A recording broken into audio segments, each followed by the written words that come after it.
have the December 5th meeting of the Santa Barbara Ordinance Committee call to order. May we have roll call, please, Madam Clerk? Councilmember Jordan. Here. Councilmember Sneddon. Here. Chair Oscar Gutierrez. Present. Thank you. I'll let the minutes reflect that we are all present. Ms. Clerk, are there any changes to our agenda today? No changes to the agenda. Thank you. Ms. Clerk, is there any public comment for items that are not on the agenda for today? If you're interested in making a comment for items not on the agenda, please raise your hand within the app. Chair Gutierrez, there are no items or speakers for items not on the agenda. Thank you. May we have the first agenda item read to us, please?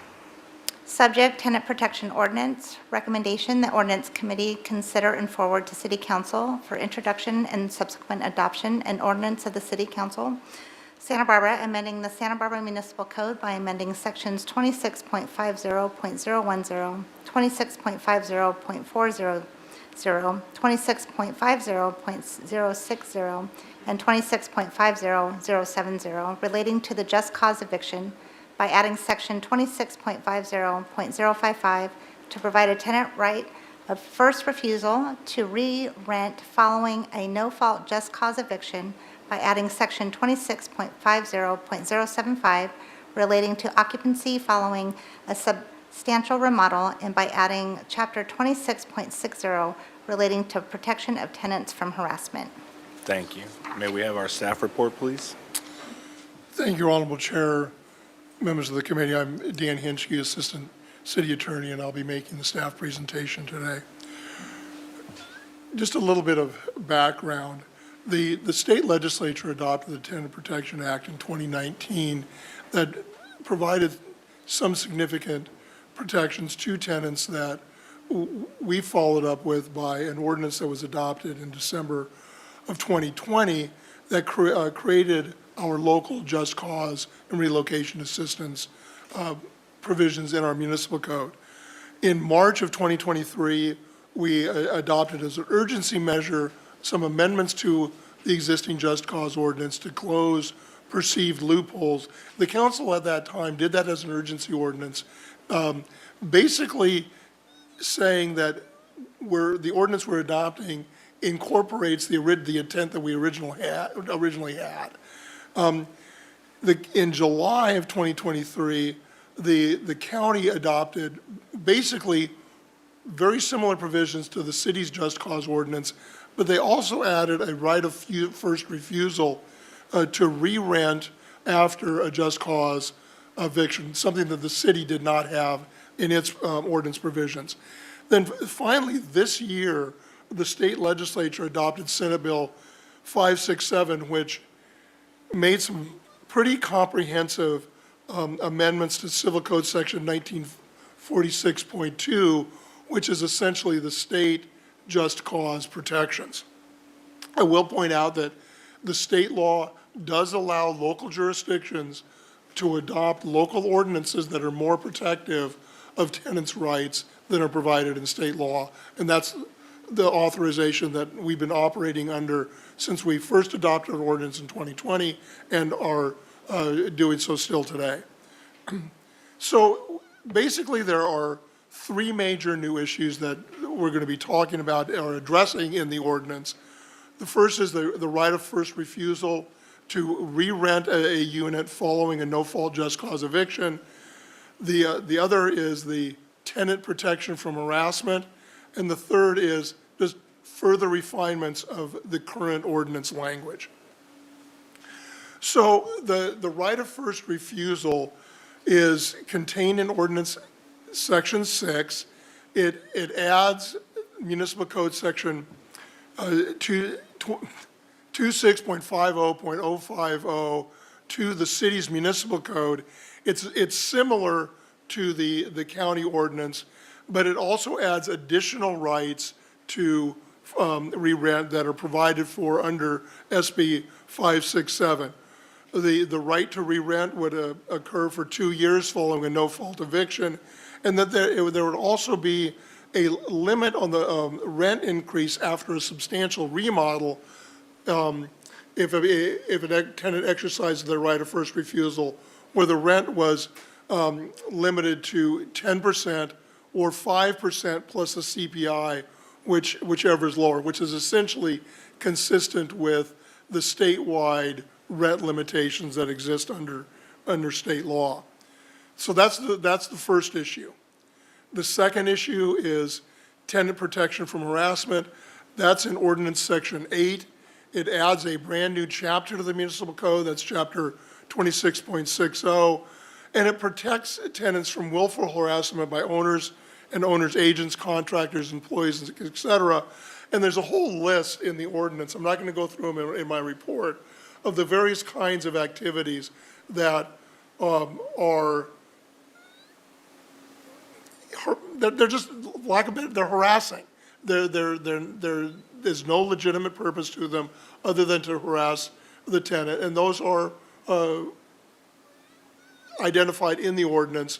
They're also identified in the written staff report. I'm just not going to go through them today because it's easier for you to just read them in the report than for me to detail them, because I know that there's a lot of public speakers who want to talk about these protections. And it provides a private legal remedy for the tenants, and that private legal remedy is fairly substantial. It includes actual damages, it includes civil penalties, it includes the potential for attorney's fees, and it, we think, is a significant protection to the tenants, including the ability to use it as a defense if necessary in a lawful detainer action. The other is, we did further refinements to the existing code. That's in ordinances section 2 through 5. One of the things that we did is we adopted definitions of just cause that were included in SB 567. We did that by essentially referencing SB 567 by reference in the ordinance. That way, we don't have to just repeat the state law, which is very, very long. We can do it by reference, and that's what we did. It reconfirms that recovery of property through a lease expiration, just the termination of a lease if somebody has been there for 12 months, excuse me. A lease expiration is covered by just cause. We did have some issues about that with some landlords who were seeking to recover possession through the expiration instead of offering a 12-month lease or then going through the protection ordinance. So we covered that. We believe that's declarative of the existing ordinance, and we indicated that in the ordinance itself. It clarifies the days when a tenant could occupy a unit without violating health and safety laws are not counted as part of the 30-day move-out period for the purposes of substantial remodel work. And remember, substantial remodel is work that requires, for the accomplishment of the work, that the tenant vacate the unit for 30 days or more. And this makes clear that if a tenant could occupy safely and it's not a violation of health and safety standards for them to be occupied, those days are not counted as part of the 30-day move-out required period. And then we made some other miscellaneous amendments that are all detailed in the written staff report. Before I get to the recommendation, I want to advise, we did send out the draft ordinance to stakeholder groups, including tenant organization, the real estate organizations. We did receive responses very recently, within the last few days, from the Santa Barbara Association of Realtors, the League of Women Voters, the Santa Barbara Tenants Union, and Legal Aid. Legal Aid did provide us with a red line of a number of suggestions. We have looked at them, but not in detail, and have not and are not prepared today to recommend whether or not any specific language should be added to the ordinance. If you do choose to give us direction to incorporate any of the suggestions from any of the organizations, we would be happy to do so. You can give us that direction, and then it's up to you whether you would want us to amend the ordinance and bring it back for your review or forward it on to the council, given the policy direction. So the clerk has already read the staff recommendation, and so with that, I'll conclude my oral presentation and open it up to questions or public testimony. Thank you, Mr. Ansky. I'd like to open it up to my colleagues now, if you all have any questions. Councilmember Sneddon? Thank you, Chair Gutierrez, and thank you, Mr. Hinchke. So just there are a lot of sort of substantial recommendations from the 4 different organizations that you mentioned, at the least, and then we'll hear public comment today. What would be your preference for us to be picking out pieces of those, or to be able to take time to be able to look at the implications? I think that my preference would be for the committee to discuss the policy implications of the requested changes, and then give direction so that I could incorporate the policy direction into code language. I don't think we should do it today. And to be very fair, the legal aid did a very good job of redlining the ordinance, but I still need to go through and really study everything that they've requested. I looked at the League of Women Voters, and again, they've made some policy statements and then requesting some changes. I would need to address those. And then the Association of Realtors, I did read their letter, but those are more significant policy implications rather than drafting. Thank you. So then I think I'll just ask specifically about the League of Women Voters 4 points, and then save the red line of the 2 for the discussion portion. But so just, I think you have the letter also, but it's the 4 points, just starting with the first one, applying tenant protections to the entire eviction process. Is that part already taken into account? The first one, I think it is, but legal aid did suggest some additional language. They thought ours didn't go quite far enough in describing the process, so I have that under consideration. But that certainly what our intent was to cover any type of recovery of possession as part of the protections. Okay. That answers the first question. That's the first one. And then I guess the second one about in good faith, does that? Yeah, this one's a little curious because that was what we did in the prior urgency ordinance.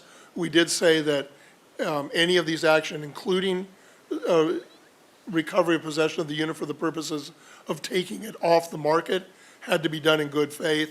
So we think it's already in the ordinance, and if we would have to talk to the folks for legal aid to actually understand further what was missing. We didn't address it in this version of the ordinance because it's already in the existing code. Got it.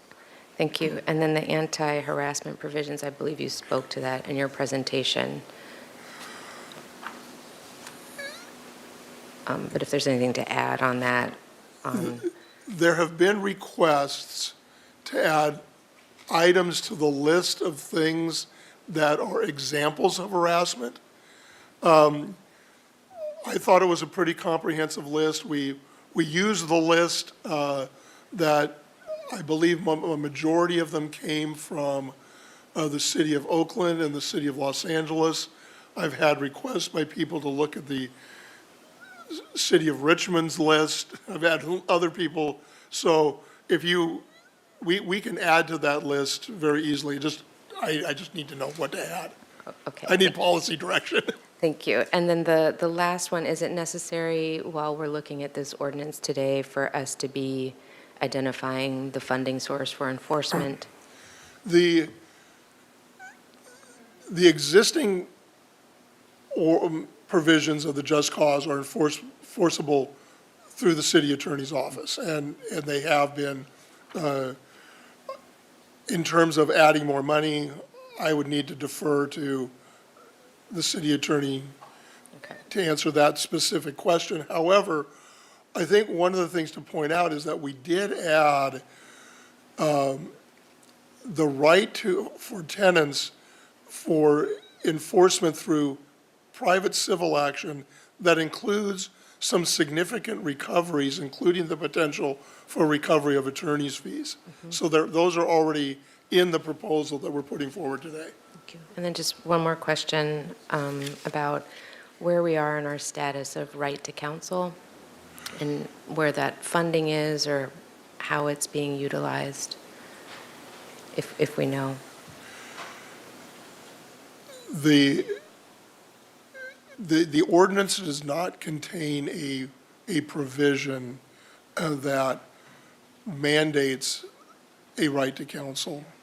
I don't know, I really don't know how we would do that unless we wanted to fund somebody and then hire a position. I'm I not- don't know, yeah. I don't know how we would do that. No, not suggesting that it go in this ordinance. Yeah. I was sort of as a side question, wondering where that is. That would require some very significant research and also would require budget analysis as to if we were going to fund it, how we would fund it, and where the money would come from. Okay, I'll scratch that question. I think I'm just asking about the 200,000 that council's already approved of and has already allocated for right to counsel. I'm not familiar with Okay. that issue. It's not as part of this ordinance. That's No, okay. it's not That's part of okay. this ordinance, and And I'm not suggesting. I have not yeah. discussed that with the city attorney or the city prosecutor. Okay, thank you. I do know that we have the staff currently available, and we have brought on, we're bringing in 2 new lawyers that are coming on board as we, Okay, right now. thank you. Councilmember Jordan, you have any questions? Thank you, Mr. Chair. I had a whole bunch of questions. First,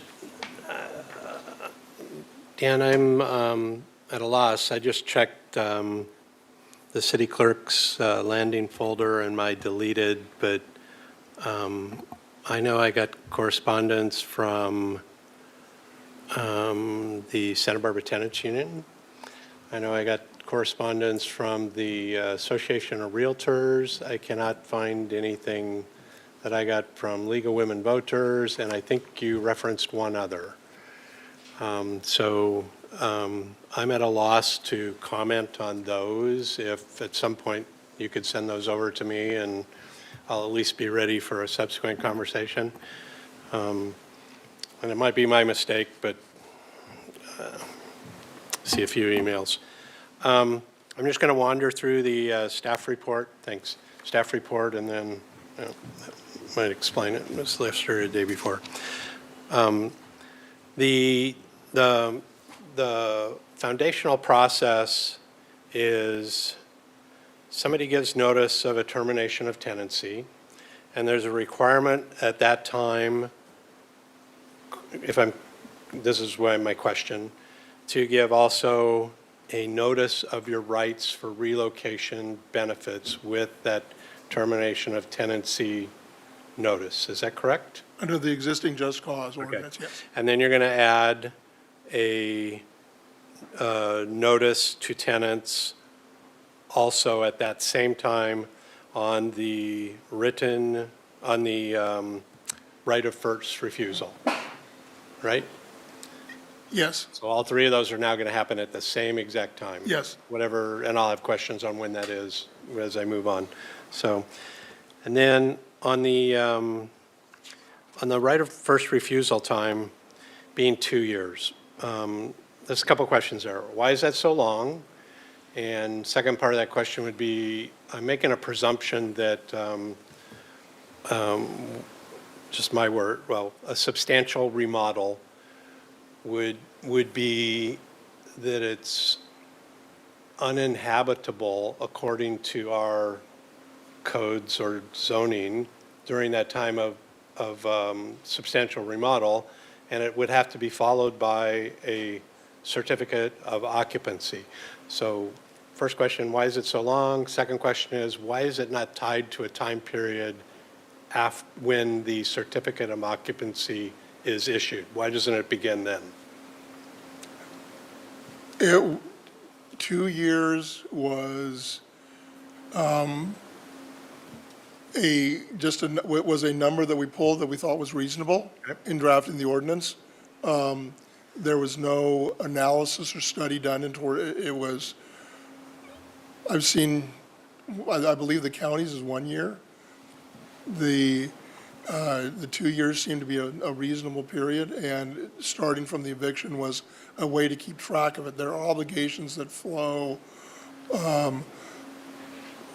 to the tenant as well as to the landlord, including keeping the tenant, the landlord apprised of your address and those kinds of things. So it was just it was a very clear starting point. If you tied it to the occupancy, it's, the certificate of occupancy, that's not a clear starting point. And so we wouldn't have a way to know when that starts on each particular So let me year. play devil's advocate both ways. That's if a project takes longer, if a renovation project takes longer than 2 years, everybody's rights go away, right? Sure, Okay. yeah. And if a project did take longer, and I don't even know what the data is on this, but if a project did take longer than 2 years, but it was tied to the certificate of occupancy being active, then you would still retain those rights, right? Or could it be a combination of both? Could it be 2 years or within a year, up to a year after certificate of occupancy, whichever is longer? I just don't know if somebody has a gaming capability in them to define their time period as 2 years, live with that, lose the obligation on an entire building of renovation, and no longer have a right that they would have had during that 2 years. And then immediately after that 2 years, quote unquote, complete, get their certificate of occupancy and do whatever they want. Honorable Chair, members of the committee, the answer is sure, you could rewrite it to address either way. The way that I had originally drafted it, with the 2 years after the notice of termination of tenancy, is that it's a reasonable time to both get the work done and then have the ability for the right of first refusal to re-rent the same unit after the work is done. If you wanted to use a different starting point, you might want to use a different duration of the right of first refusal so that it doesn't stretch out into a very long period where it's hard to keep track. And it's one of those situations where how long could we really hold the rent at the price increase that we had in there without it becoming potentially confiscatory? I mean, I really because of the long duration. I'm arguing against myself. I really agree with your presumption because I don't even, how the hell could it take more than 2 years? But, those are the cracks that things fall into when you don't ask that question. So, I mean, I'm not unhappy with the way you did it. I just figured the question was worth asking. And then I know I've chatted this, I'm pretty sure I chatted this in our meeting, you, me, and Sarah Connect, City Attorney. So although I know that this happens in smaller situations, so the one-offs, the 1 unit, the 2 units, a smaller thing, the real obscenity in my mind, in my opinion here, is the tens of units that happen at one time. So I'm just going to pick on Bath Street, okay? So I've been at each one of those stores. So a 50 unit facility all goes into this process at the same time. And it was all predicated, as I've seen other situations, on the sale of that building. So, and if you look at several of those, you see common characteristics. You see older owners, the buildings are old, they're ready for renovation. Maybe they have to be, maybe they don't. Somebody gets offered an amount of money that they do the math on how much longer am I going to live. They say, I can take that amount of money and live pretty well. And then, boom, there you go. There's a poster child for an equity group that buys it, that starts on this pathway of renovictions. So what is legally preventing us from having what I would call a cooling off period at time of sale for flipping those apartment units to renoviction? So not precluding you from selling or not selling your property. I'm not precluding the buyer from selling or not selling the property. But why couldn't you legally restrict the amount of time after sale of a property to no-fault evictions for a period of time, whatever period of time you're going to argue about. But let's just say a year. And that time would be a cooling off period for both parties. The people would know it had sold, their radar could go up a little bit. The people that bought it would know we can't just start tossing out 52 units or 60 units.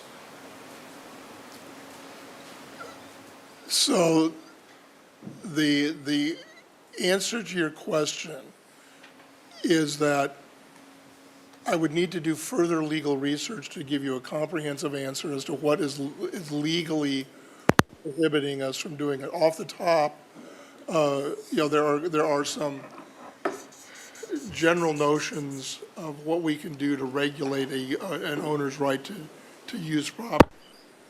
Whether it would constitute a taking, I don't think it would. I don't know that if it's preempted by any state legislation. None comes to mind that would preclude us from basically saying you need to maintain the use as it is for a period of a year after you acquire the property before you institute any change to that property, which would include any no-fault just cause evictions. But we haven't done that research. Okay, so And we haven't achieved that direction. This was in response to significant issues that we had heard from the community. And that's why, and that's why we brought this forward. So I'll just add a quick comment to put in your notes for that or later, that I'd even be interested in if there's a trigger threshold on size of units. So maybe it's 10-unit complexes and above, because again, I'll freely describe it as an obscenity when it happens to a whole building of a bunch of units. Granting that there's an obscenity to anyone that it happens to in any size of complex, I get that too. But the real obscenity and the real kicker in my mind is when it happens to, dozens of units at one time. So then I have a question on page 2 of your staff report, all the way down at the bottom on the consequence if you intend to re-rent to an intended family member, but you fail to do that the right to re-rent reverts back to the evicted tenant, right? Yeah, what I was doing in that portion of the staff report was simply referring to provisions of the new state law that have gone in, that will go into effect on January 1st.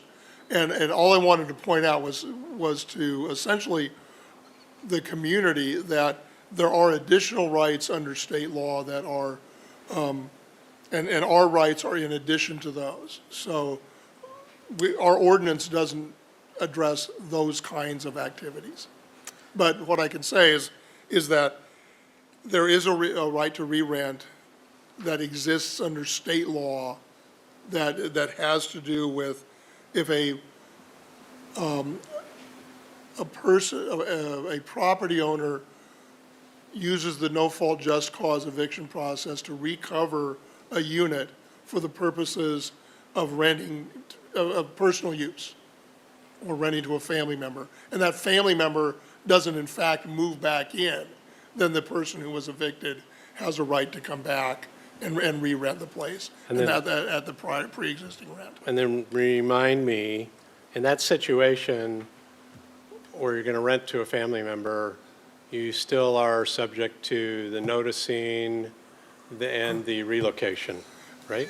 Or wrong? Yes, the right to re-rent is really separate from the requirements that you have to go through in order to do a no-fault just cause eviction in the first place. So you still have to go through all the processes for the no-fault just cause eviction, and then you have this right to re-rent that's triggered, that's separate. Okay, so follow me down the rabbit hole. I tell my tenant they're out. I say I'm bringing my mother in. I give them the proper notices. I pay them the relocation. I don't bring my mother in. The tenant finds out. The tenant then, according to what we're seeing here, would have the right to re-rent at the proposed up to 10%, 5% plus CPI. And would the landlord also be out the relocation assistant that they paid initially? Honorable Chair, members of the community, I believe the answer is yes. Okay. That's the answer I want, so I'll stop right there. Okay. Okay. I just want to make sure that it picks it up as if you said this is what you're going to do, you didn't do it, you don't go back and get your relocation back because that was an actual cost of relocating, and you are still in a position where you have to entertain, if approved, your re-rent to the same person at the terms we're approving, right? That makes sense? Or not? On the, I'm just moving page to page, so I'm at top of page 3 now on eliminating housing services required by lease, contract, or law. So where does something fall in that is not part of lease, contract, or law, but was part of the historical services always provided as part of that tenancy?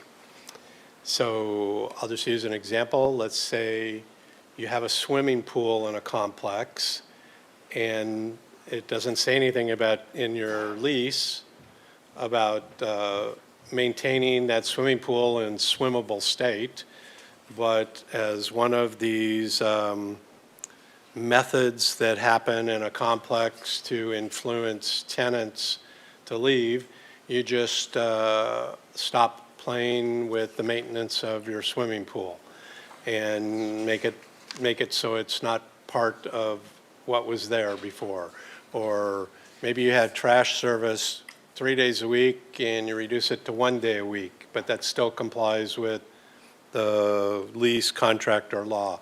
So how do we pick up, or do others share my concern over things that aren't specifically defined by lease, contract, or law, but say have been part of the 20 years of dynamics of living in that environment, paying your rent, and getting those services?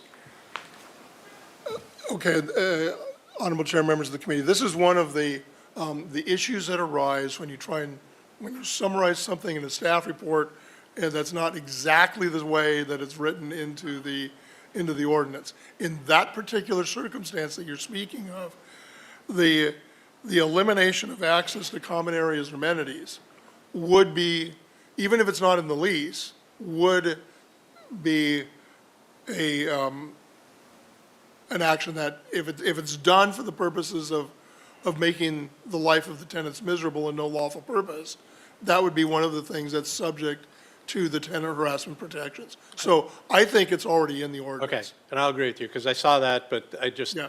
I've been jumping back and forth between your bullets and then that, but I'm just questioning whether, is that what we're really talking about, really?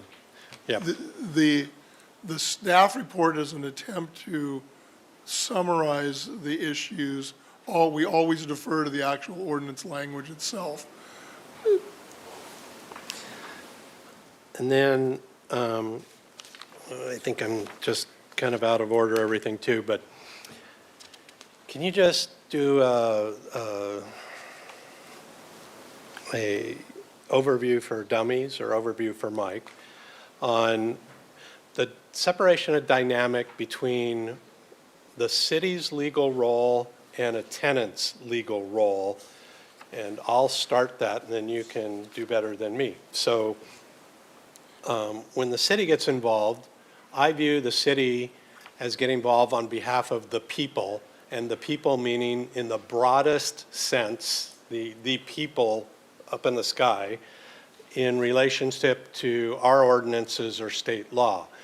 But a tenant, when they have a difficulty, sometimes the same difficulty that the city is pursuing on behalf of the people, the tenant has a responsibility, an actual legal requirement to do some of this their own, right? I'm sure that's making sense to you. But can you just, because this is a frequent rubbing point where people report something to the city and it's an individual or several individuals, and they expect that they are now clients or beneficiaries or party to the city's action, when that is absolutely not true. The city is pursuing this on the greater, for the whole people type, for the whole community type of thing. And the individuals still have rights, but some of those rights have to be pursued individually and not by the city. So can you help me with that so that people understand that a little better? Certainly, I will try. Okay. One of the reasons that we included the civil enforcement provisions into the ordinance was to give tenants a direct right of action that they could recover damages that they suffer as a result of particularly the harassment actions of the landlord. In those kinds of situations, they can bring a private action, they can recover damages, they can potentially recover civil penalties, civil penalties that would then be recovered. They could potentially get their attorney's fees recovered and court costs. That kind of private action enforces a private right, the right that the tenant has that we give them under the law. When the city takes an action, as you indicated, the action that we take is essentially an enforcement action on behalf of the people. I don't know how better to say it. It's what our city prosecutor does to prosecute violations. Primarily the purpose of city action in most instances is to punish the wrongdoer and to have a prophylactic effect by the punishment of the wrongdoer, rather than trying to recover on behalf of a private individual damages that the individual suffers. We recover essentially criminal penalties, civil penalties that are in the nature of enforcement actions for the benefit of the public at large.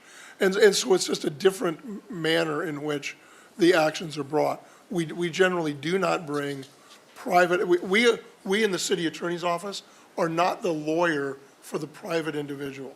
We are the lawyers for the city.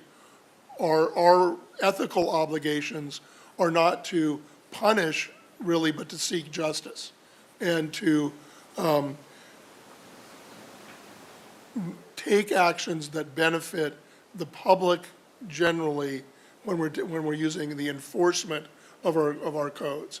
And so that's why, for example, if we decide that it's not appropriate in a certain instance to bring a misdemeanor proceeding, we can dismiss the misdemeanor action without the consent of the person who was potentially harmed as a result of the violation. But we do try to make sure that in our code enforcement role, we are living up to our ethical obligations to seek justice and to represent the city as an entity, not any particular individual. Perfect, thank you. And then I think you just talked about this, but somewhere in here in the ordinance, isn't there a reference to any no-fault eviction action having to be sent to the Community Development Department? Oh, there is a note, part of the, It's like the initial notice, a copy of the initial notice? for the purposes of a substantial remodel. Okay. Yes. Yeah, that's the one I'm talking about. Yeah. I mean, that's, again, the troublesome one. And so that would, does that exist right now, or are we adding that? Let me check real quick.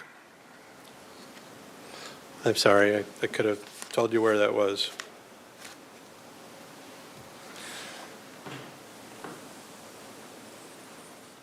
That's on page 10.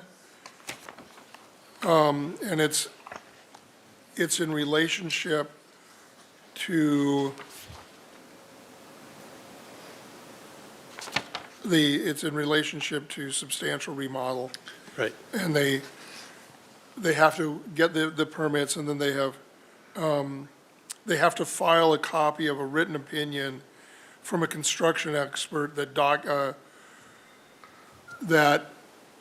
the work is necessary and that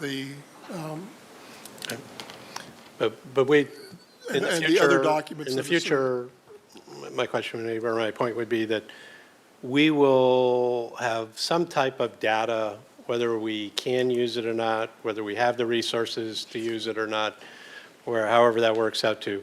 We will have the ability to have data that shows every time a substantial remodel notice is done to a tenant, correct? yes. Okay. And then, in terms of leases, and I'm kind of, I think, all over the place, other than some of the changes we've already talked about. What prevents us from, as part of a lease that's required, having an acknowledgement page in there that's then part of the copy given to the tenant, that is an owner acknowledgement of the applicable city ordinances or resolutions, and that they acknowledge them and will comply with them. And at the same time, also having a tenant information sheet in there, again, acknowledged by both the tenant and the landlord, that provides tenants upfront at the time of lease with their rights and their resources in the event they end up in a situation where all of what this action is about to take care of. And so, I don't know, you saw the one that the PIO's office prepared, maybe not, for Bath Street? Okay, so I'll just give you an example of my life. So that happens, and I start looking for a one-page handout, Spanish and English, on what's a tenant to do. Okay, so they're not flummoxing around the internet searching for what's a tenant to do, and to rental housing mediation, and to the attorney's office, and to code enforcement, whatever it will be. Remarkably, we had nothing. We had no handout for that. And what I got in return from staff was 242-page documents on the Rental Protection Act, one in Spanish, one in English, and left to my own talents.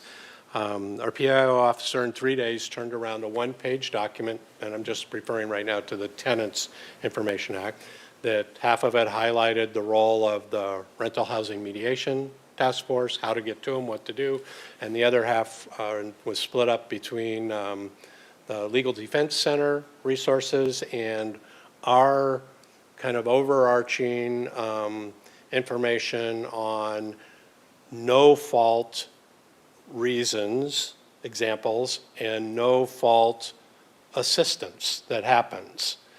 And what would not be a good idea about having both of those sets of information in a lease requirement where both the tenant and the landlord are acknowledging and agreeing to the city's regulations and also the tenant, I mean, I hate to call it something like a Bill of Rights, but a tenant Bill of Rights in the event that they need that at a later point. Why would we not be taking that opportunity to put that in front of everybody as early as possible?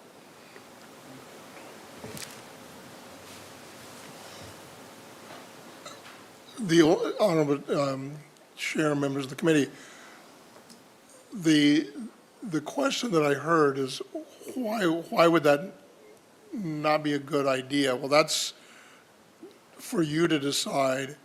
Could we include some kind of requirement in an ordinance? I suppose that we could. I mean, I've seen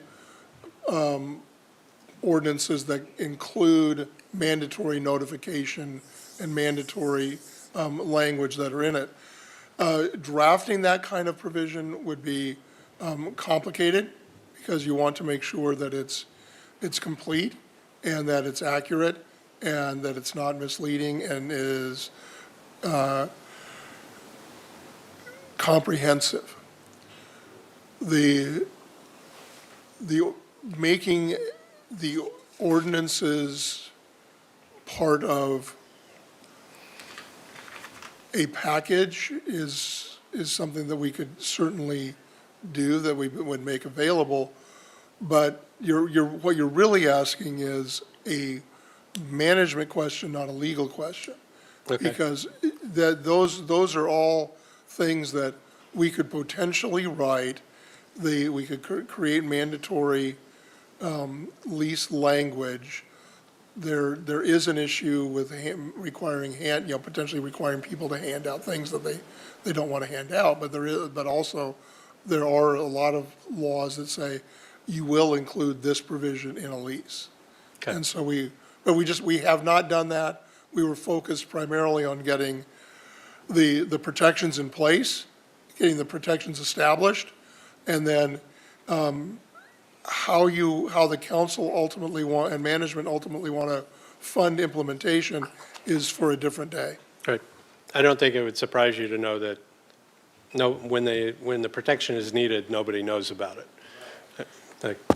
But I mean, my point would be, that's good. I'm glad you say, I'm happy to hear it's not a legal issue, it's a policy issue, because literally, 99 out of 100 exponentially, nobody has a clue what's going on outside the sandbox of in here in terms of what we pass protection-wise from that standpoint.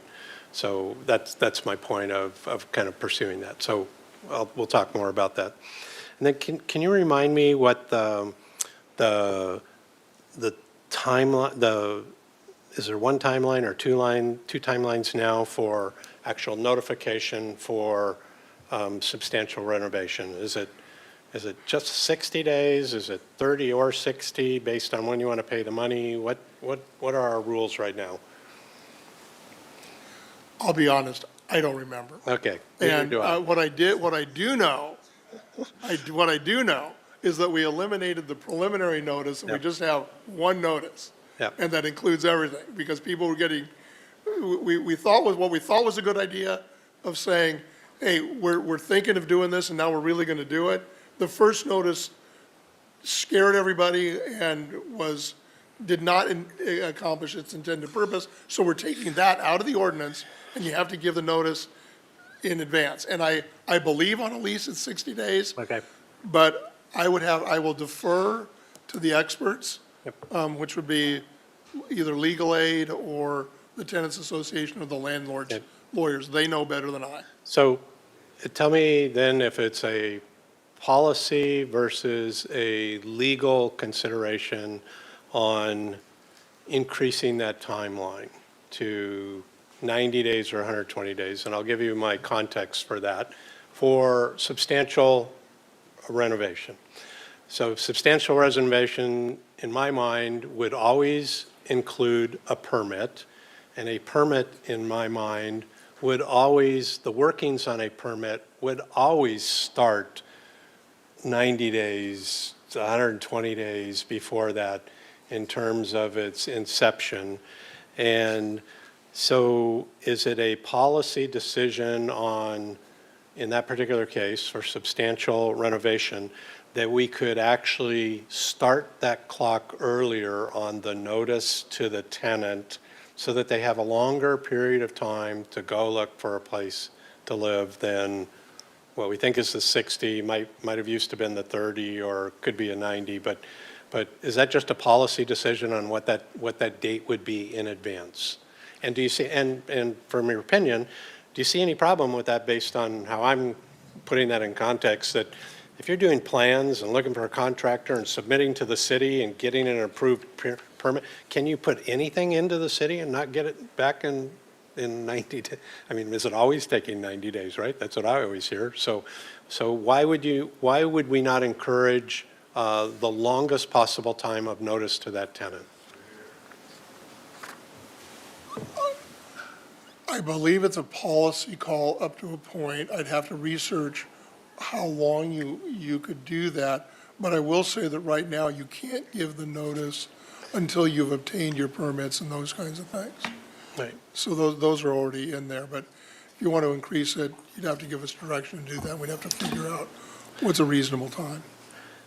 And then the requirement on a third-party statement on the lack of habitability, what's the thought there that also can't be the contractor of choice for the work? Either one of those people you're going to pay, the landlord's going to pay. So, and the one who's actually bidding and doing the work would have the greater finger on the pulse of the scope of the work. So why are we not allowing that contractor to also be the one to perjure himself if he wants to tell a lie, according to our ordinance? But why would we not allow that contractor to also be the one that put that document in? Basically, it's a conflict of interest provision that we've put into this ordinance. The person who is determining that there's a need should not be, in our opinion, should not be financially interested in the decision to actually do the work.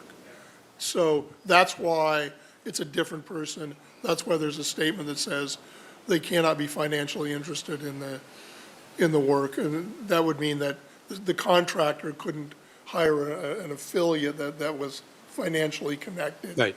You know, that's the reason for it. Basically, you're just saying the difference is a bias of levels of financial involvement. I mean, I don't know, maybe it'll cost $1,000 to get that kind of statement, and the job's $10,000. Both of them are involved financially, right? The language in the ordinance is consistent with the conflict of interest laws that we have statewide that deal with people making governmental decisions. That is, if you're financially interested in any way in the activity, then you can't subsequently undertake that very activity that you're recommending happen. Fair enough. Let me just quickly page through, because I think I pulled everything out of the ordinance. I did. So that's all my questions.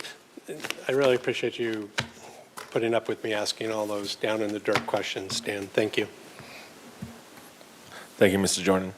All right, for the sake of time, I'll skip my questions, and we'll open it up to public comment. Ms. Clerk, may we have the first public speaker, please? Rick Hansen.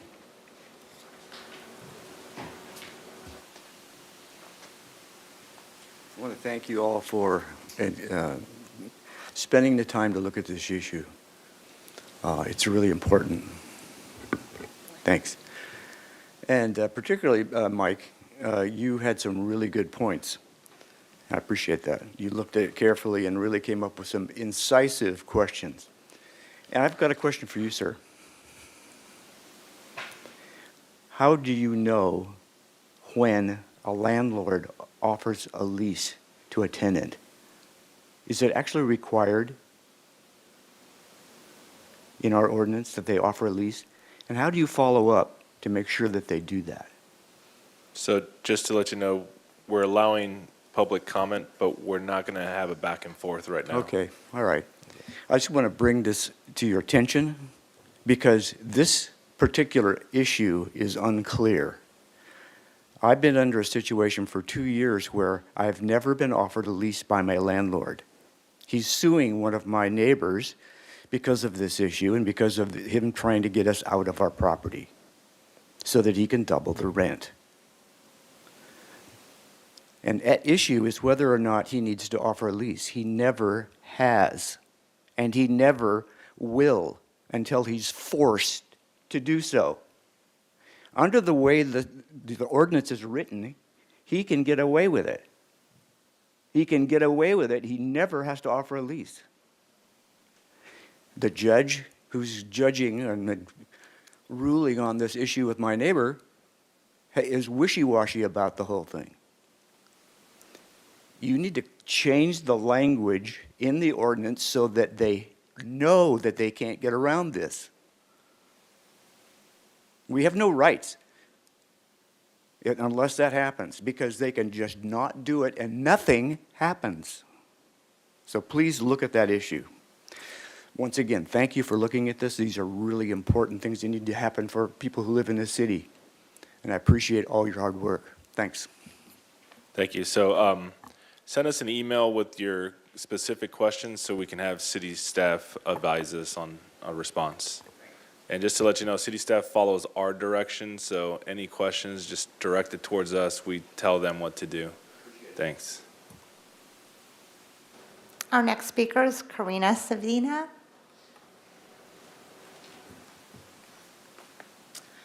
Hi, I'm Karina Spasina, and I live at 215 Bath Street, which is in Mike Jordan's district, and I'm currently facing rent evictions. Although this is the first time I've appeared here in person, some of you might remember me. About a month ago, I emailed you about the hole in my ceiling that took over a week and a half for my landlord to fix and cover. Despite all that, I've lived in Santa Barbara for 13 years, and I'm very lucky to have stuck around after UCSB. Whenever I tell people I live here, they always say, "Oh my God, Santa Barbara is paradise." And to an extent, that's true for some people. Unfortunately, Santa Barbara hasn't been paradise for me for a while. As you know, an equity group has bought the building I live in, and they've been harassing myself and my neighbors.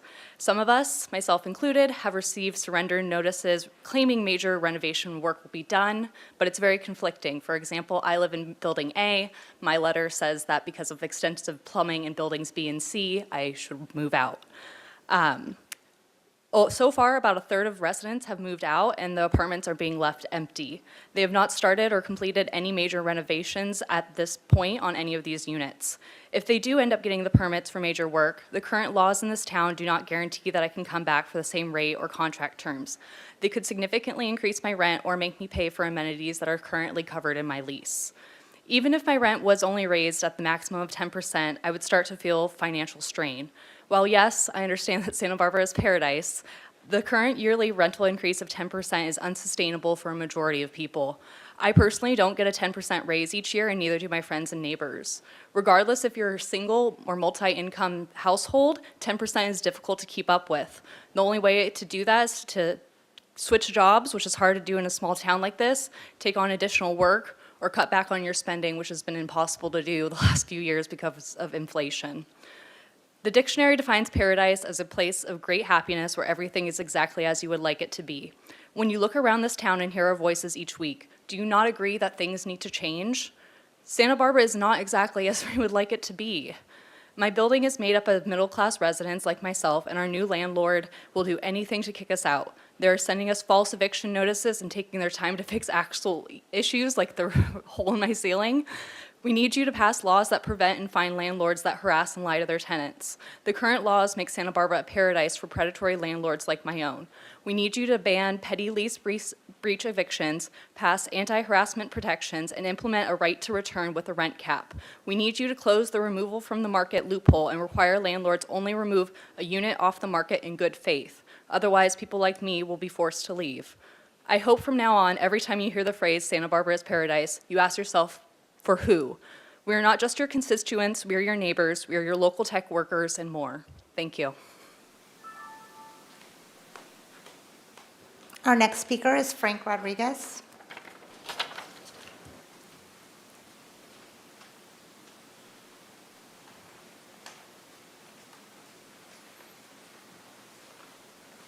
I'm going to give public comment with Zoila to provide translation.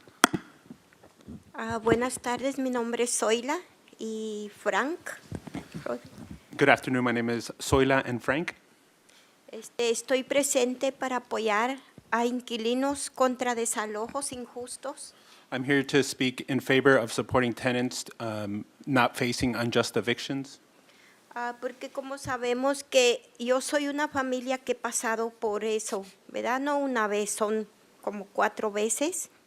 I'm a part of a family that's gone through this not one time, but multiple times. Y hay muchos de nuestros vecinos que han pasado por lo mismo.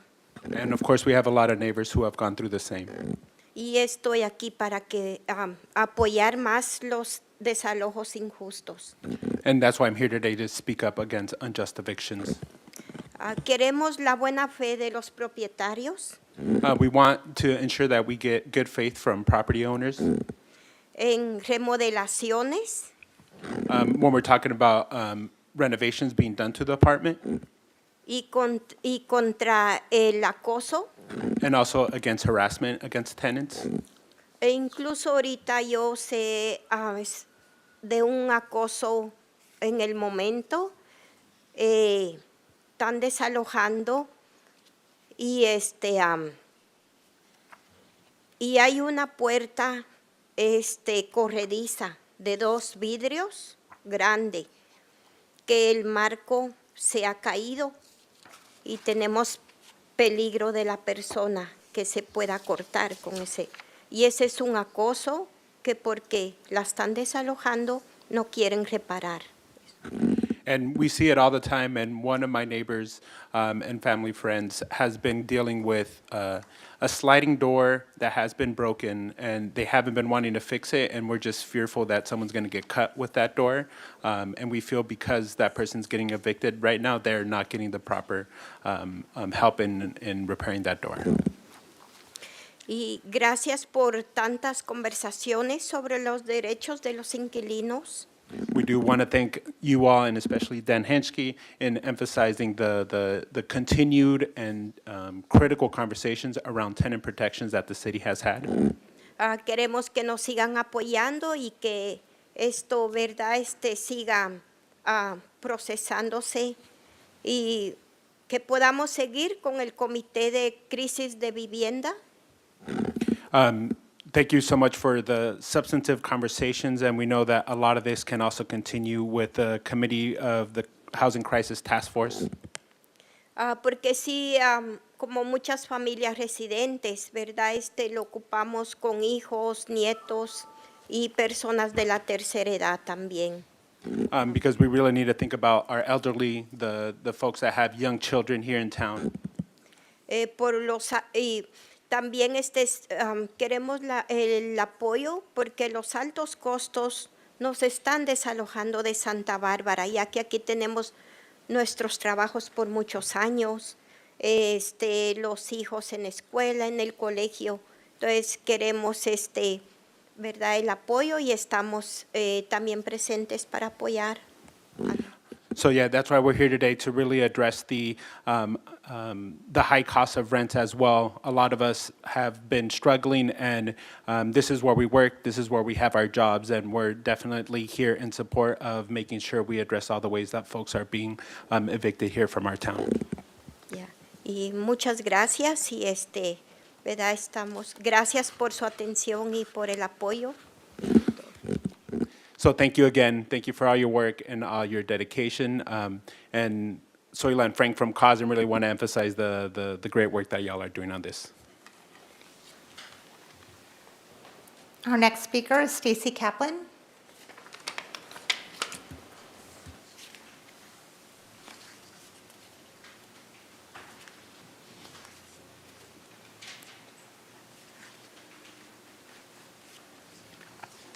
Good afternoon, Chair Gutierrez, Councilmember Sneddon, and Councilmember Jordan.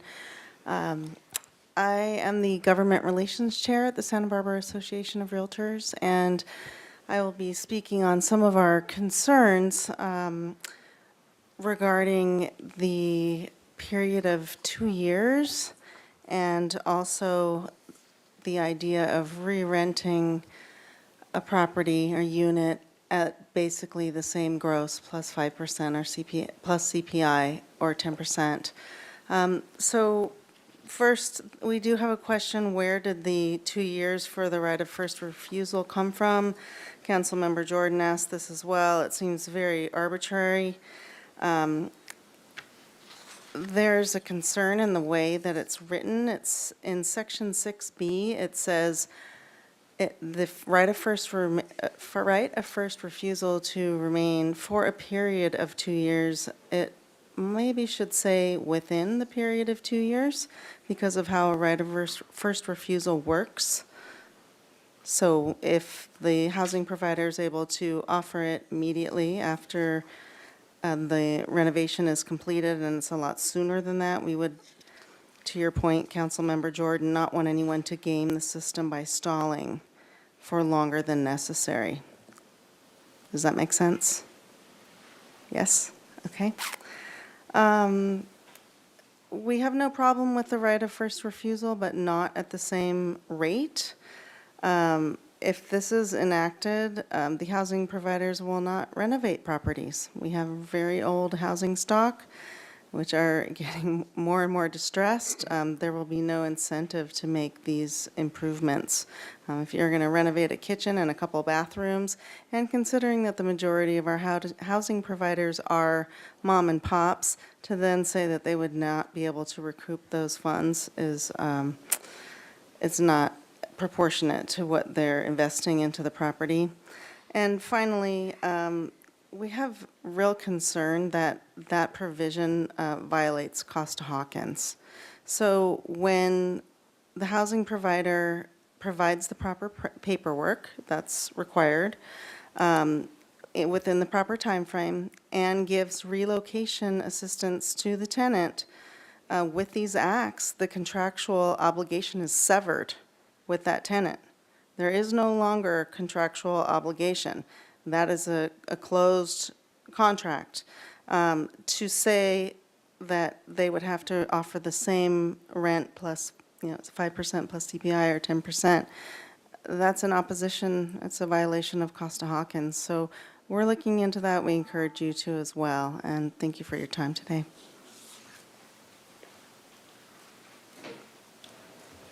Our next speaker is Todd Shea.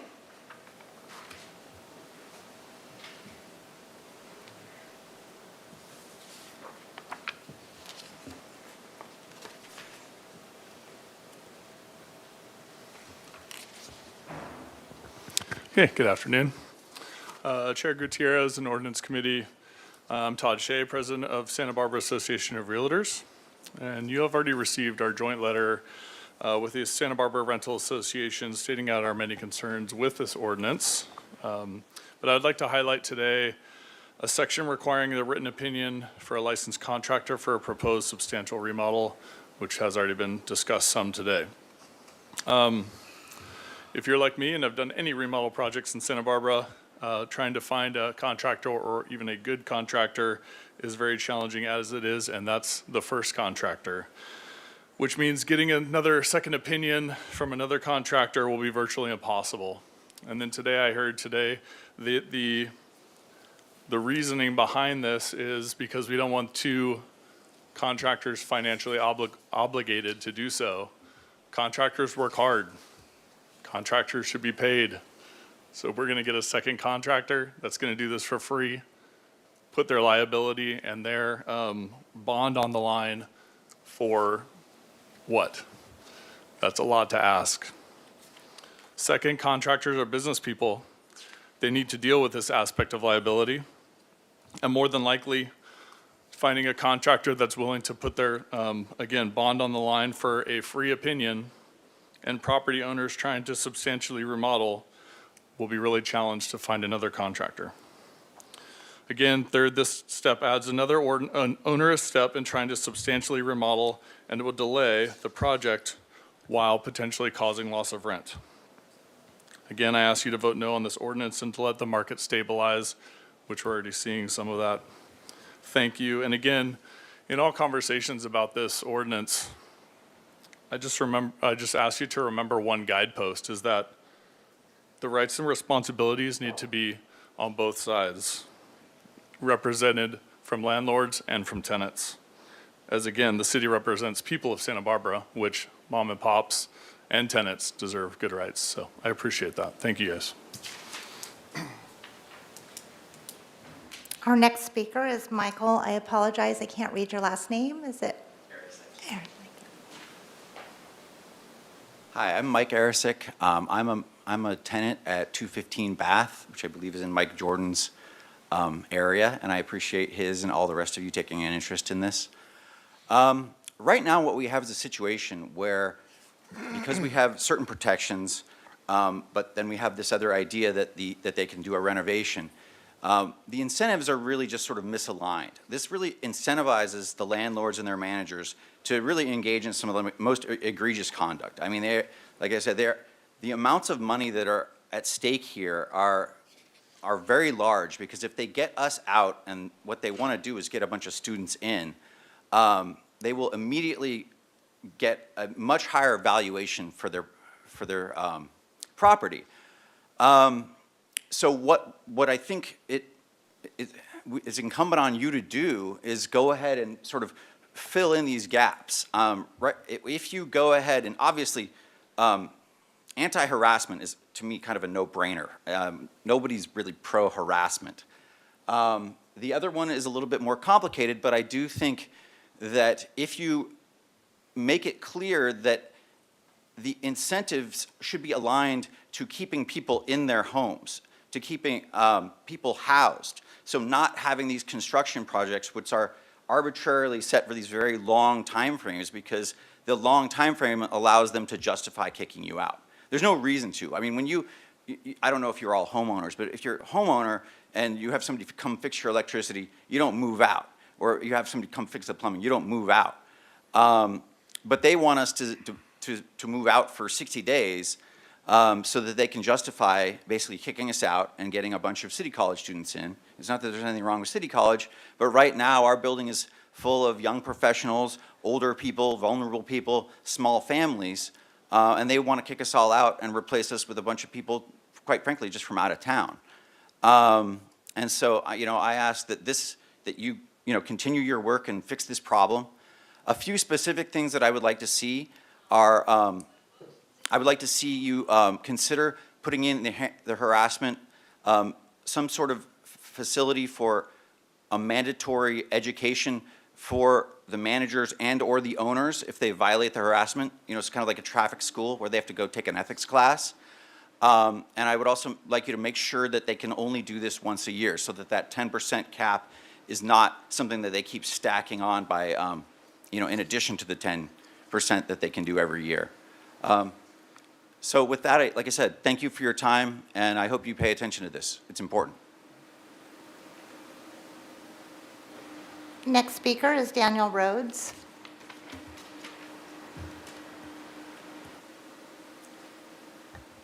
Hi, thank you all for your time, and thank you for the discussion. I also appreciate it. I'm here to speak in support of the ordinance as well. I'm a renter in Santa Barbara.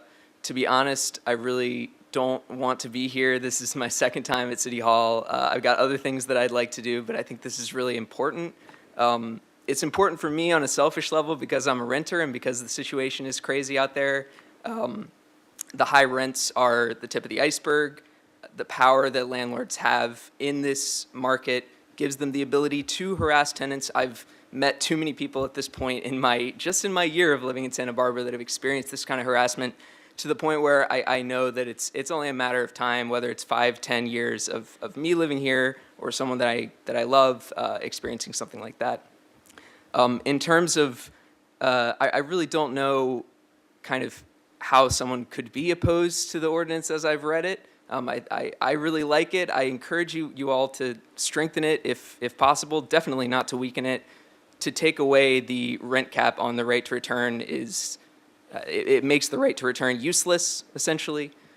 People are not going to be able to come back to their homes. And we heard someone mention the loss of rents and waiting for the market to restabilize. These are people losing their homes. I mean, they're going to be out of their home and they're not going to be able to come back. And that's a life being upended. A lot of people have to leave the area completely because of that. So the main thing that I want to push, and I want to push this on behalf of myself as a renter, but also all the renters who can't be here at 12 p.m. now closing on 1 p.m. on a work day. I hope they've enjoyed their lunches. I have the privilege of having a job that gives me a little bit more schedule flexibility. So I want to speak for them as well. And I hope you guys remember how many renters there are out there that need this kind of support. We can't have a delay. That's the main thing that I've been thinking as I've been hearing all this discussion about edits and changes, which I understand it has to be thought through completely. But like this is a ticking clock for a lot of people. It's a ticking time bomb for some people. And you never know when you're going to walk home and you're going to find a notice on your door. And it's traumatic. And yeah, so I encourage you to do your due diligence. And I don't know what the process is, but get it done as fast as possible, please, because people are hurting and this is important for our community. So thank you very much. Next speaker is Stanley Zankoff.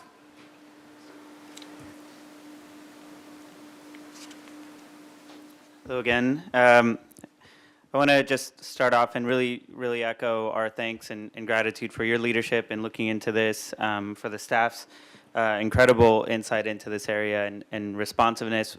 You know, when we were reading the draft proposal, we could see that you really responded to some of the really specific and horrendous instances of harassment and intimidation.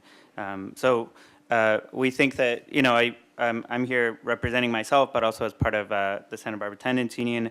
And we think that this ordinance goes really far in addressing the issue that we're talking about. And I really want to point to the suggested improvements that a coalition of organizations sent in to staff and to each of you, and drawing from best practices from around the state that are constitutionally vetted and we did a lot of research on.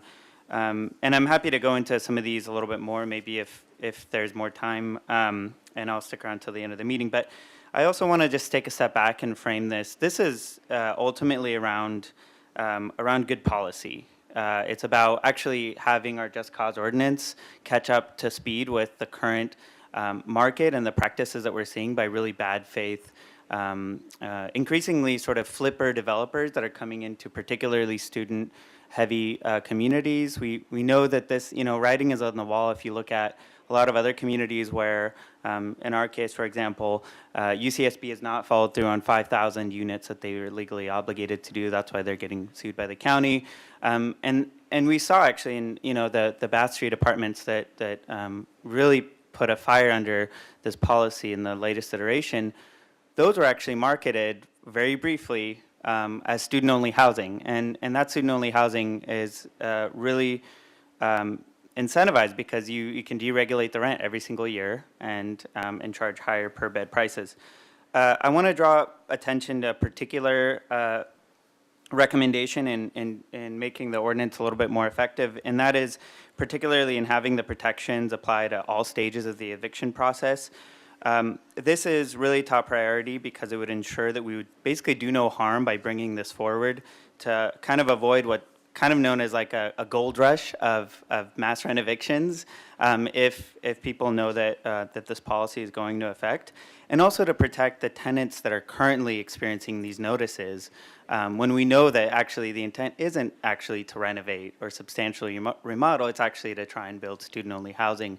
And I would point to also Ryan Cruz's article in The Independent from last night, which really draws a parallel of what feels like a time machine in Isla Vista if we had had that one line, actually, a lot of tenants wouldn't have self-evicted because they would know, oh, this ordinance applies to me. And again, I'm available if there's more time. Thank you so much. Mr. Zinkov? We have a question from Councilmember Sneddon. Yeah. I do, thank you. And I appreciate the red line version that was sent to each of us. And there's, with most of them are very clear to me, but I have just an overarching sort of question about the applicability section. There was a lengthy, and maybe I'm confused, was that your addition or was that our addition? The 26.50.030 applicability, or is that us, Mr. So Henschke? is this relating to the one-year lease rule? This is relating to, there's one section on exceptions to what's called a rental unit, exceptions to what's called owner, and exceptions to, is that ours? Honorable Chair and members of the committee, I think the only change that they made, that was theirs, but I think that the only change that they made was an addition to subsection H, or no, subsection I of that section. It's And page it was at the 3. very bottom, On page 3? on page 5, I believe it was on page 5. But because it looked like what they did was added in a whole bunch of language from the existing code, because a lot of these are already in our code. That is what I think thought. it was I think Okay. it was a word processing issue. That was one of the things where I needed to And that was take my it to analyze it better. question too, because it's on page 3 of the red line, and it seemed very specific, the language, and it's lengthy section, 26.50.030 applicability, and I believe it's city language. That's already in the city code. That's Right. already in the city code, Yeah. okay. Yeah, I think it's to really make it clear that this, to make the actual like citywide ordinances be consistent. And also it includes explicitly that it applies to Section 8 housing. Yeah, that. And there that was an- going to be my next question. They added some language. What I haven't had a chance to do is do an exact side-by-side read. Okay. And so I think that the suggestion for the edit that they were making was rather small, but I don't, Yeah. I haven't had a chance to compare. And if And- Mr. and- Jacob, if you could clarify what that suggested change, other than reapplying the existing language, what's Yeah. the change in that It's part? just to explicitly state that it applies to Section 8 choice vouchers. Right. Okay, That's only new ordinance. thank you. That was my Clarification. big question. And it's pulled from actual like cases that we've seen where that's been an issue. Understood. Thank you. That was my only question. Thank you, Councilmember Sneddon. Councilmember Jordan? So back somewhere at the start, I think it was the start of your bullet points on making sure that this applies to everything. Yeah. I don't Throughout under- the whole, So I don't know if we're talking about the eviction same thing. process. I don't understand. Why doesn't it, and what would it take to do that? well, Or what it's, do you actually mean about that? well, so what that means is in the law clearly stating that what's required for a substantial renovation, that applies for a situation much like the Bath Street tenants where they've received the notices, the early notices, but they haven't gotten to the unlawful detainer. And what that does is clarify so that there's not a question mark in people's minds whether or not this would apply to them, and they might rush to self-evict or find housing because they don't know what a judge will rule in that sort of situation. And so if the council says, yeah, this is actually tightening up our policy, and it applies to all units, including those that might have already gotten the notice, then it actually reassures tenants from self-evicting and clarifies any sort of legal ambiguity. Okay, stay right there, because Dan, don't, I mean, we have a whole page where we say this, or a whole bottom of a half of a page where it says, somewhere where it says, this meets the requirement of a what's the word with detainer? Thank you, an unlawful detainer, right? So I'm still at a loss as to what you're asking to be included. Do you understand it? Let me try and find that section. Honorable Chair, members of the committee, I believe that I do. I think what they were asking for was a slight amendment to, on page 3 of the ordinance, to section 2650.010E. They wanted to add in some language about termination of a tenancy as a result of a court proceeding, and that was what I believe was being referenced there in terms of That's right. because it already talks about any attempt to recover possession Okay, so of a rental is that unit. something that makes sense to you and can be, That addition makes sense to me. okay. And a related, just since we're on this topic, there is a line that says, that requires a renotice requirement so that tenants get clarity on this law. Much to your point, Councilmember Jordan, about let's have the city actually tell both property owners and managers and tenants what the rules are. So that's a related sort of redlined suggestion as well. Honorable Chair, members of the committee, as I mentioned previously, there are a number of these little edits that need to be made if you want to proceed forward. The question is, how do you want to proceed forward? Do you want to give us direction and say, make the edits and then bring it back to the full council? Or do you want to say, make edits and then bring it back to the ordinance committee? It's a matter of procedure.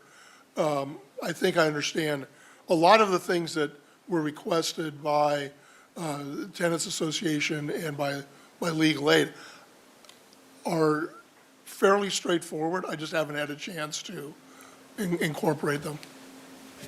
Thanks so much. Next speaker is Betty Jepson.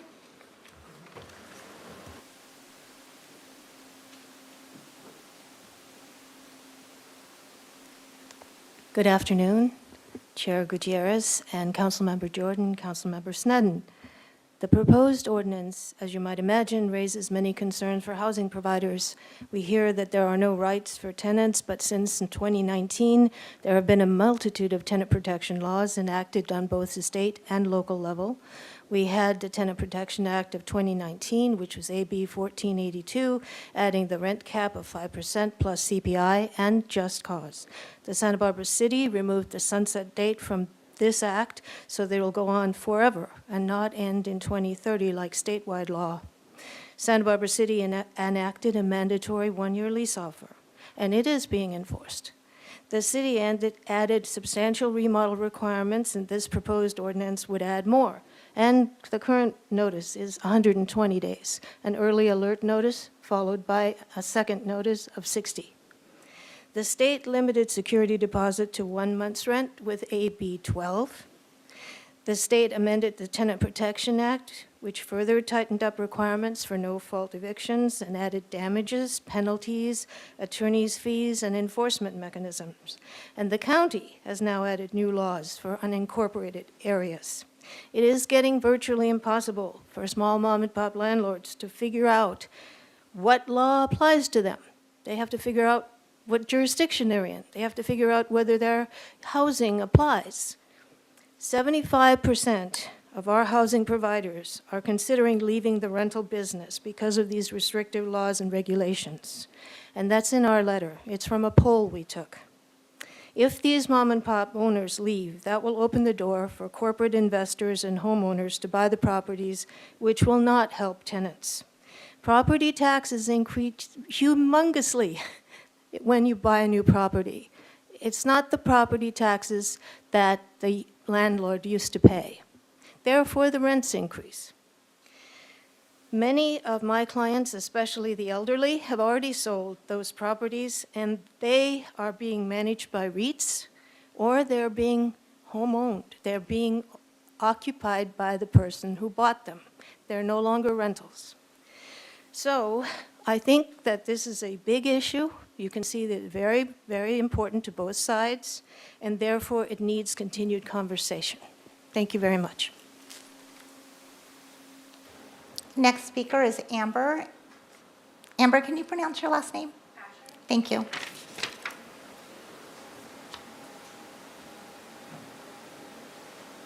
Ooh, I'm feeling that heat adjustment up here. Hello, council members. Thank you for looking more deeply at this issue. I am someone going through the renoviction process. I've been in and out of court now for nearly a year, and have had some judge rulings in my favor.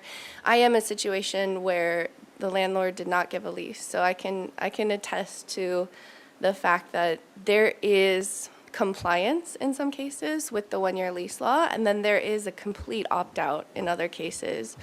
And in my case, the landlord has never issued a lease, and I'm told that happens at a lot of his properties.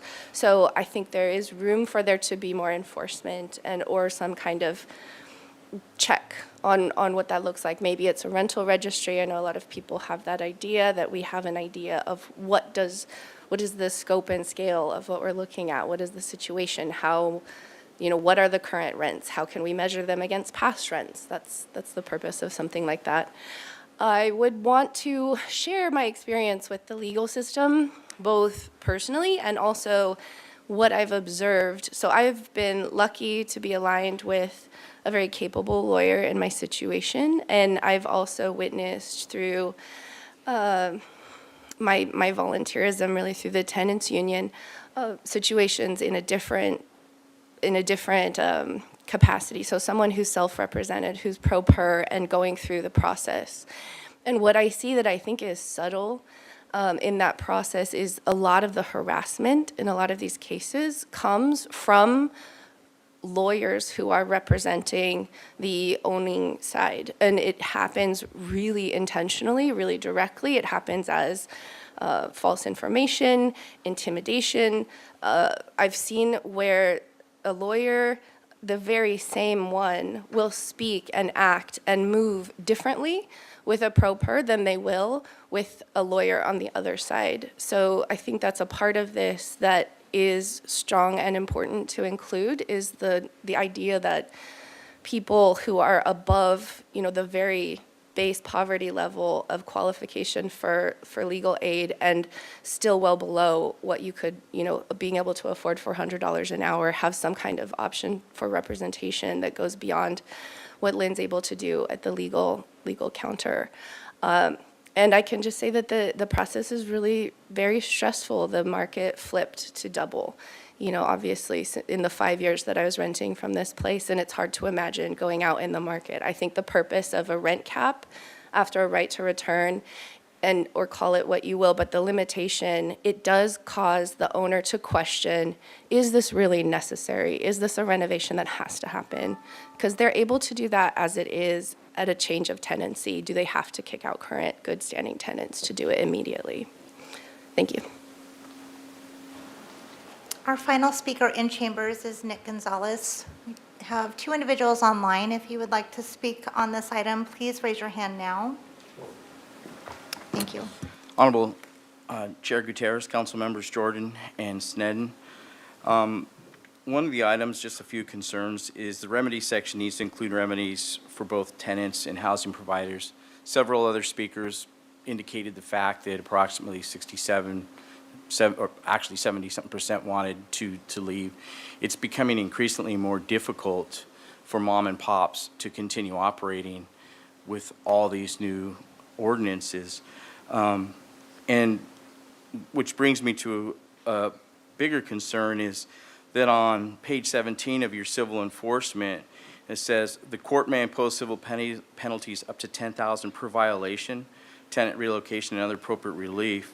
But this section goes way beyond the penalties of Civil Code 1940.2B, which states a tenant who prevails in a civil action, including an action in small claims court, to enforce his or her rights under the section is entitled to a civil penalty in an amount not to exceed $2,000 for each violation. The purpose of outline remedies is so that people understand. I guarantee you there's a lot of mom and pops that even to this day may not know some of your requirements. And if you want to put them out of business, give them a penalty for $10,000 for something that they've done innocently. There's always this underlying assumption that landlords are trying to, and housing providers are trying to take advantage of somebody, and that's not the case. You have a lot of elderly owners who may have a cottage in the back. They may have just a duplex that they've lived in, that they've bought. It's really important that they understand their remedies as well, and that you make penalties reflective of the actual law and not overburden. I get it. You're trying to create a deterrence, but deterrence shouldn't push somebody completely out of the business.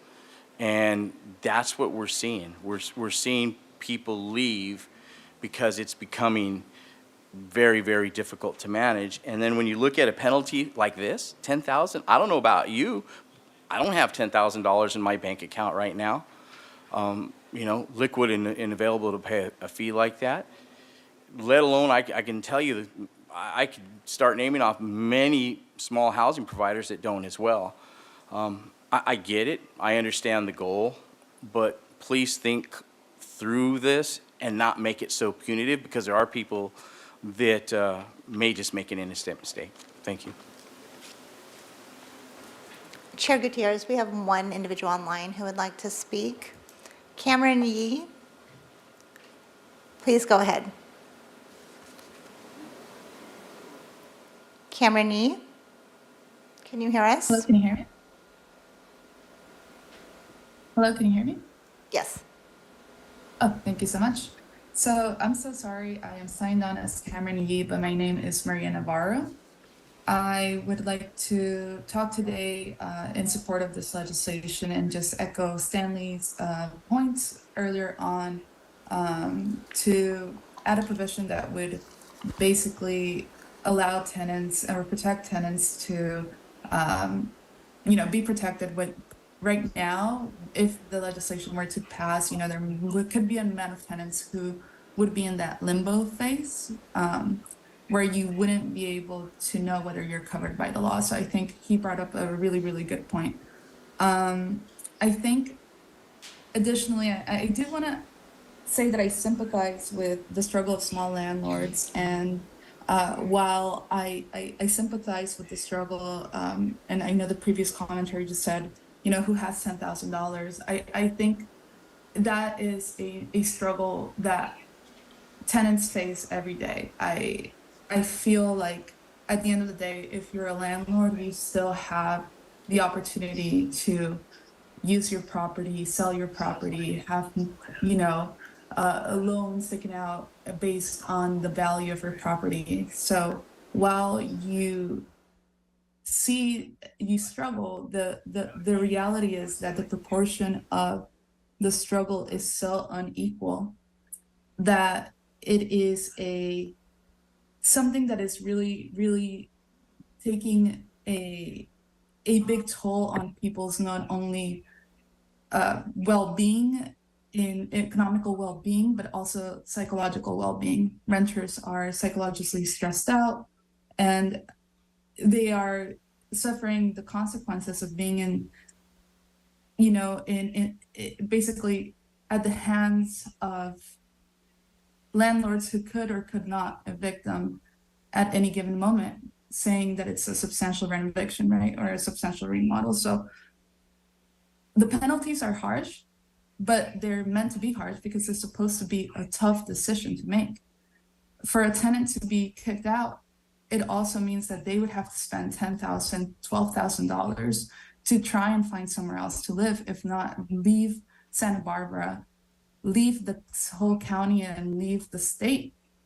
And so we're really talking about human beings here, and I really want to just bring it back to that. So thank you for your time.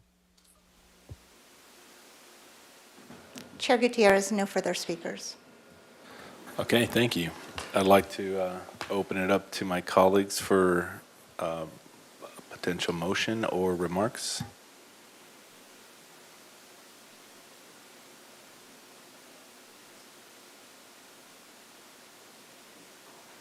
Okay, I have just been advised by city staff that we should postpone the rest of the meeting so that we can continue the regular council meeting.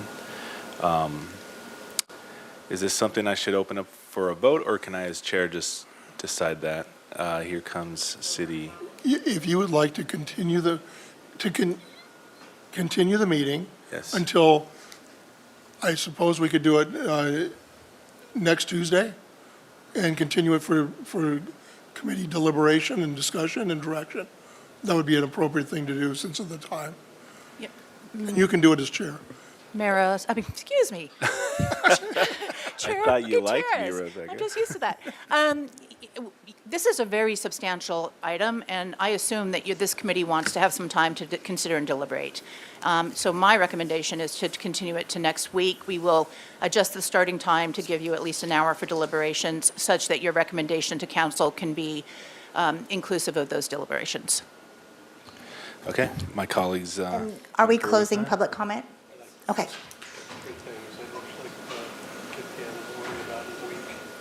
Okay. Councilmember Jordan, if you'd like to I'll be quick. share your thoughts real I just quick. have like 3 things that, since you bought another week. If you could do some research on the handouts with the leases that I talked about, the cooling off period after purchasing property where substantial remodel evictions can't be implemented, and an increase in time in the tenancy noticing. If it's 30 or 60 days now, whether that could be 90 days. Thanks. Councilmember Sneddon? Thank you. I'll also make very brief comments, and we'll get into the details next time. I would have gone through page by page the tenant association suggestions. I think also a consideration of the legal aid suggestions would be really helpful. I think the consideration of substantial renoviction, including the completed permit application or permit issuance, is a good suggestion, and then maybe we don't need the contractors signing off if it's a permitted renovation. I really want to make the comment that I applaud these amendments and thank you to the city attorney's office. A really great place to start. We'll have detailed, I'm glad we were continuing this so that we can have our detailed comments out on the basis of that. I will just say, I'm going to say it now, I'll say it again. I think these just cause eviction provisions are only really the most powerful if we also have a rent cap. I think people are trying to get around that with rent evictions, and that's the big issue that I see to help stabilize. And I'll just make the one more comment that 10 years ago, when I was a renter, this is just 10 years ago, I could rent a 2-bedroom house with a yard, grass, a garage in San Roque for $1,800.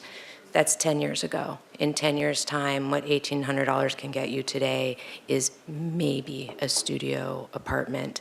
So when we start looking at these over 10-year time, I mean, that's more than double. And when you're looking at people leaving the community. So that's what will be driving my decisions moving forward, and I'm looking forward to picking it up next week. Okay, with that being said, I continue the rest of this meeting to December 12th's ordinance committee meeting. Correct. Time to be determined at this All point. right, and this meeting's adjourned.